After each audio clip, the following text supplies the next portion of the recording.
Okay, this is Sara Vaughn for Biology 250, Anatomy Physiology. We are talking about the eye anatomy and reflexes, structure of the cow eye. So I think we can see my tray in here. All right, so slide was interesting. So, okay, find my gloves again really quick before we go any further now that I reset up the camera. All right, so I can mess with this.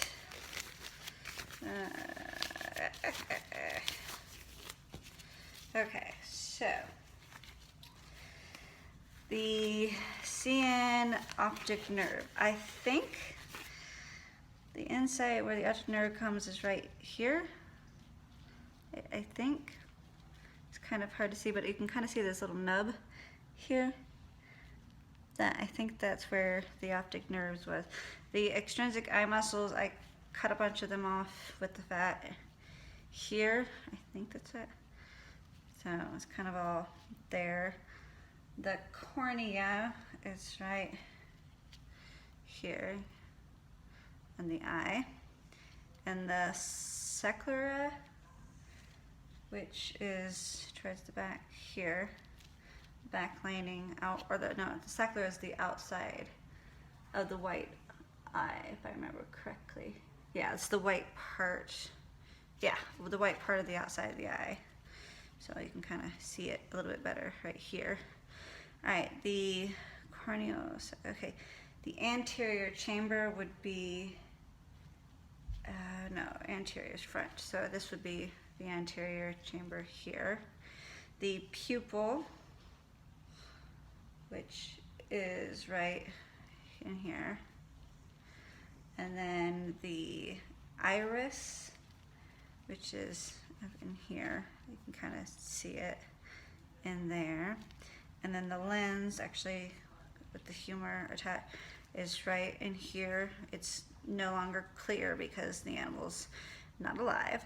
So, wait, no, that's the lens.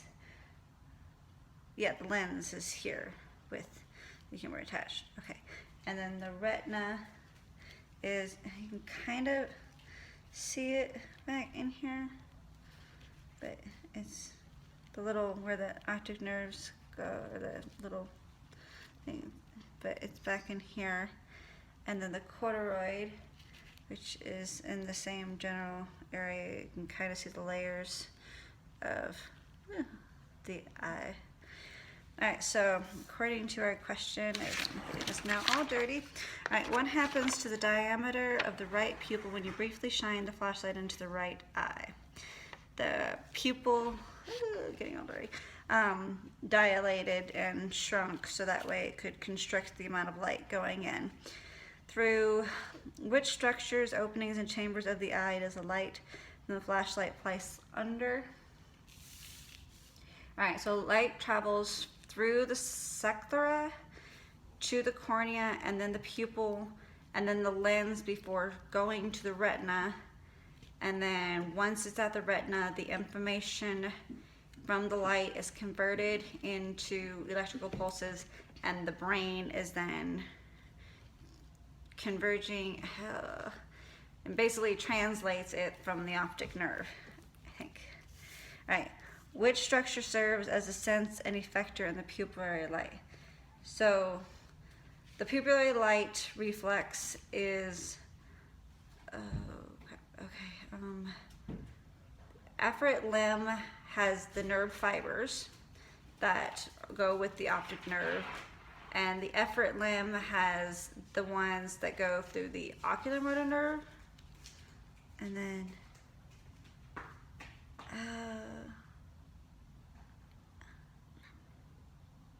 yeah, the effector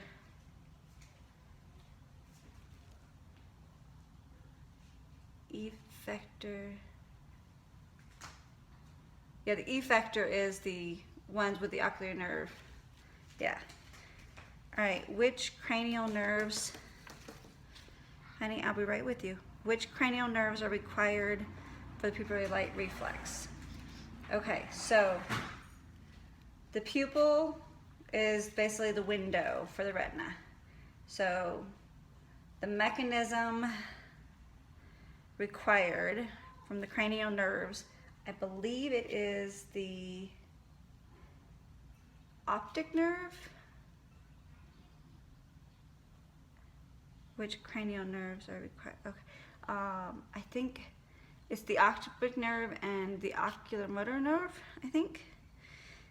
And then what happens to the diameter of the left pupil when you briefly shine the right? And now, if I remember correctly from doing this on our daughter, it's still constricted coincidentally with the other one because they're connected, and it senses it in one eye, so then it made it constrict and react in both eyes. So when the left pupil got the light shine and constricted, then the left one and the right one did it as well. So I think that is it.